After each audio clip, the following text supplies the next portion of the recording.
जय माता जी। मैं हूँ पंडित युगवीर जैन। हमारे आज के इस वीडियो में हम मीन लग्न में चंद्र ग्रह की चर्चा करेंगे।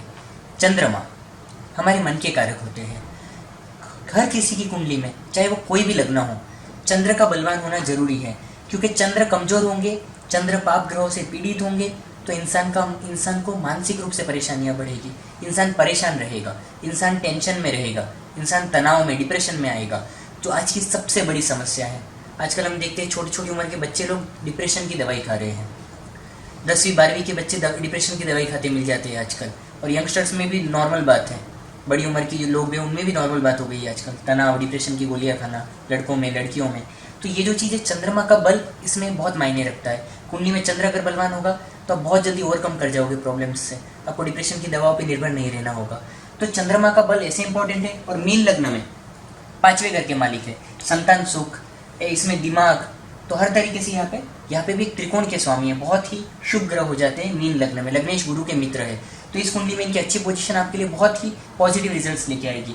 और अगर चंद्र कमजोर होते हैं तो जैसा मैंने कहा, तनाव, दुख, परेशानी, चाहे आपके पास कितना भी पैसा है, चाहे आपके पास कितनी भी संपत्ति है, लेकिन फिर भी फैमिली किसी न किसी कारण से दुखी रहना, परेशान रहना, तनाव में रहना, चंद्र पीड़ित होगा तो ये नेगेटिव रिजल्ट होते हैं। अगर मीन लग्न में अगर हम देखेंगे तो चंद्र अगर पहले भाव में आते हैं तो यहाँ पे मित्र क्षेत्रीय हो जाएंगे, संतान का सुख अच्छा मिलेगा, दिमाग बहुत अच्छा रहेगा, पढ़ाई में इंसान बहुत होशियार होगा, पढ़ाई में इंसान सफल हो सकता है, गुरु की भी पोजीशन देखनी होगी। तो इस तरीके से ओवरऑल यहाँ का चंद्र आपके लिए काफ़ी फायदेमंद होगा। इंसान सुंदर होगा दिखने में, और इसमें भी चंद्र बलवान है तो इंसान का रंग गोरा हो सकता है, उस पर अगर शनि राहु का प्रभाव नहीं है तो इस तरीके से ओवरऑल में यहाँ का चंद्रमा आपको संतान सुख अच्छा देगा, आपका लक अच्छा होगा, आपका भाग्य अच्छा होगा। 24वें साल के बाद आपका एक भाग्योदय देगा यहाँ पे चंद्रमा आपको। इस तरीके से चंद्रमा आपको यहाँ पे माता का सुख में भी बढ़ोतरी करेगा, क्योंकि माता के सुख का कारक होता है चंद्रमा। इंसान मानसिक रूप से स्वस्थ, संतोषी और शांत स्वभाव का होगा। लेकिन उसमें अगर मंगलिक अगर हो गया तो कहीं भी गुस्सा भी बढ़ सकता है, वो दूसरे फैक्टर्स होंगे। लेकिन जनरली ओवरऑल में चंद्रमा यहाँ पे आपको शांति वाला, और आपको अगर समझिए मंगलिक भी कुंडली है, उसमें गुस्सा ज़्यादा भी आता है, तब भी ऐसा चंद्र है तो आपको वो भी तुरंत उस कंडीशन से आपको शांत करने की ताकत देगा। तो ओवरऑल में यहाँ का चंद्रमा बहुत बड़ा वरदान होगा। इसकी एक दृष्टि पड़ेगी 7वें घर के ऊपर, जो कि जीवन साथी का स्थान है।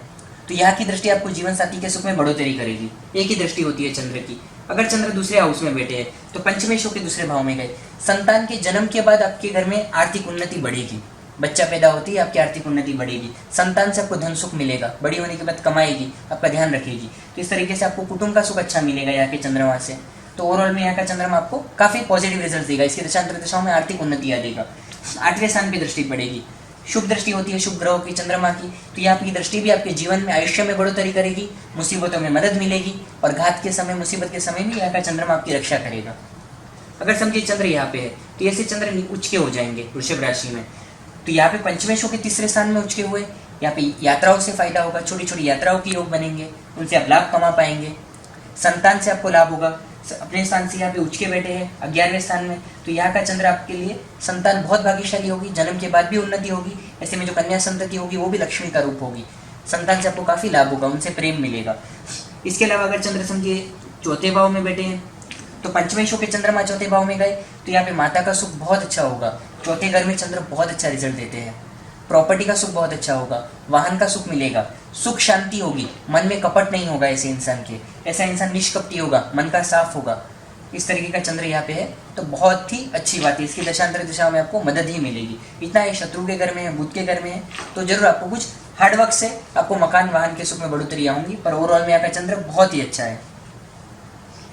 अगर समझिए चंद्र 5वें घर में बैठे हैं तो 5वें घर का चंद्रमा स्वग्रही हो गया, खुद के स्थान में, त्रिकोण का मालिक त्रिकोण में, पढ़ाई में बहुत होशियार बनाएगा, पढ़ाई में सफलता मिलेगी, प्रेम संबंधों में सफलता मिलेगी, माता से सुख मिलेगा, माता का कारक है। ओवरऑल में यहाँ का चंद्र माँ की जो दशाएं होंगी वो बहुत अच्छी जाएंगी, दशा, अंतरदशा, प्रत्यंतर दशा, इस तरीके का यहाँ के चंद्रमा में काफी उन्नति कर पाओगे, प्रोग्रेस कर पाओगे। 2nd लक हाउस है, 9th हाउस से 9th हाउस है, तो यहाँ का चंद्रमा आपको उन्नति ही देगा।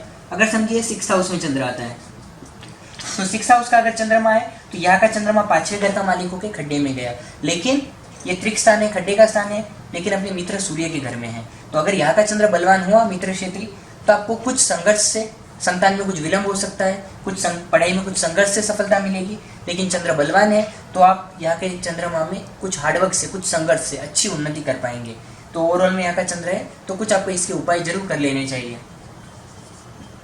अगर समझिए चंद्र 7वें घर में है तो यहाँ पे पंचमेश होके गया, लव मैरिज के चांसेस बनेंगे, आपको भागीदारी में बिजनेस से लाभ होगा, लेकिन शत्रु क्षेत्रीय है तो कुछ मनमुटाव भी रहेगा लेकिन लाभ भी होगा। और यहाँ का चंद्रमा आपको बिजनेस लाइफ में भी सक्सेस देगा, मदद करेगा, सेकंड बिजनेस हाउस है ये। पब्लिक लाइफ में आपको फायदा होगा, लोग आपको पसंद करेंगे, जीवन साथी बहुत सुंदर होगा, सुंदर जीवन साथी की प्राप्ति कराते हैं 7वें घर के चंद्रमा। तो इस तरीके से यहाँ के चंद्र आपके लिए दशांतर दशा में उन्नति देने वाले और फायदा देने वाले होंगे। बहुत ही अच्छी पोजीशन है चंद्रमा की। अगर समझिए चंद्र यहाँ पे बैठे हैं तो ये इतनी अच्छी पोजीशन नहीं है।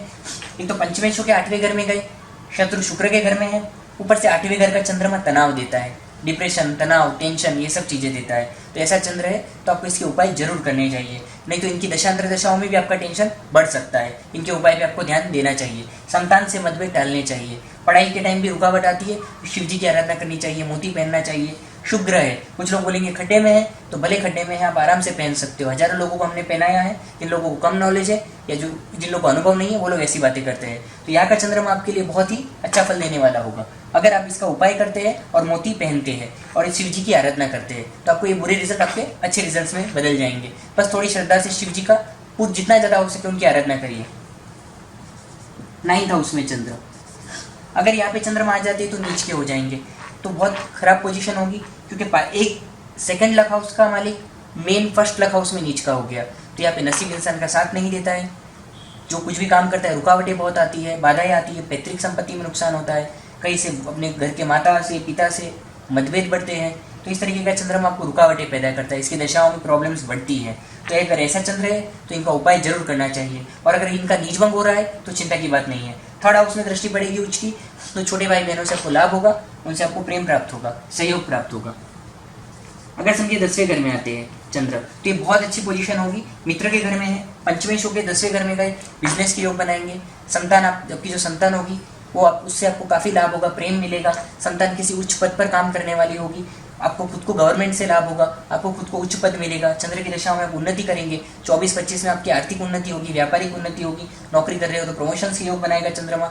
इस तरीके का यहाँ का चंद्र बहुत अच्छे रिजल्ट देगा। लेकिन ये शनि, राहु, केतु इन लोगों के साथ, इन ग्रहों के साथ नहीं होना चाहिए, नहीं तो अपने अच्छे रिजल्ट नहीं दे पाएंगे। पिता से लाभ होगा, यहाँ के चंद्रमा में गवर्नमेंट से लाभ होगा, यश मिलेगा। अब अगर हम देखें 11वें घर के चंद्रमा को तो यहाँ भी पंचमेश के लाभ स्थान में गए, तब भी संतान के जन्म के बाद उन्नति होती है और बढ़ती है उन्नति, संतान से लाभ होता है। शत्रु क्षेत्रीय शनि के घर में है, लेकिन फिर भी कुछ संघर्ष से आपको काफ़ी अच्छी इनकम देंगे। चंद्रमा सफ़ेद चीज़ों से लाभ करवाएंगे, आपको फॉरेन से लाभ होगा, यात्राओं से लाभ होगा, ऐसे सब अनेक प्रकार से आपके लिए पॉजिटिव रिजल्ट देंगे, लेकिन हार्ड वर्क से, क्योंकि शत्रु क्षेत्रीय है। समझिए चंद्र यहाँ पे है तो भी यहाँ भी शनि के घर में आ गए, लेकिन ऐसा 12वां चंद्र पॉजिटिव फैक्टर ये है इनका कि विदेश यात्रा के योग देते हैं, फॉरेन ट्रैवल से आपको फायदा होता है, विदेश यात्राओं में आपको सफलता मिलती है। लेकिन शत्रु क्षेत्रीय है तो आपको संघर्ष से वो चीज़ में सफलता मिलती है, और वहाँ पे आपको शनि का भी आपको सिचुएशन आपको देखनी होगी, तब आपको फॉरेन ट्रैवल का पूरी तरीके से क्लियर होगा, और मंगल की भी पोजीशन देखनी होगी। तो इसके अलावा जनरली देखें तो कहीं ना कहीं संतान में विलंब हो सकता है, चंचलता रह सकती है स्वभाव में, यानी कोई भी डिसीजन पे कायम रहना, कंफ्यूज रहना, कायम नहीं रह पाना, फैसले बदलते रहना, कहीं ना कहीं मानसिक रूप से थोड़ा सा डिस्टर्ब रहना। तो यहाँ का चंद्रमा ऐसे नेगेटिव रिजल्ट्स भी देगा। तब भी शिव जी की आराधना करनी चाहिए चंद्र के लिए, माता की सेवा करनी चाहिए, तो ये नेगेटिव रिजल्ट कम होकर अच्छे रिजल्ट आपको मिलेंगे। ये हुई जनरली मीन लग्न में 12 भावों में चंद्र की चर्चा। अगले वीडियोज़ में हम अगले ग्रहों की चर्चाएं करेंगे। और अगर हमारे कार्यालय से अगर आप कुंडली दिखाना चाहते हैं तो हमारी फीस ट्रांसफर करके फ़ोन पर 1 मिनट बुक होती है, आप अपनी कुंडली दिखा सकते हैं। भारत समेत कई देशों से लोग अपनी कुंडलियाँ दिखा रहे हैं और अपनी समस्याओं का समाधान प्राप्त कर रहे हैं। एक और चीज़ है, हमने जो भी चंद्रमा की बात की यहाँ पे, अगर उसमें कहीं भी वो शनि के योग में आ गए तो विषयोग हो जाता है, राहु केतु के योग में आ गए तो यहाँ पे उनका ग्रहण योग हो जाता है। तो ये 2 चीज़ें कभी नहीं होनी चाहिए, नहीं तो चंद्रमा बुरी कदर पीड़ित माने जाएंगे। धन्यवाद।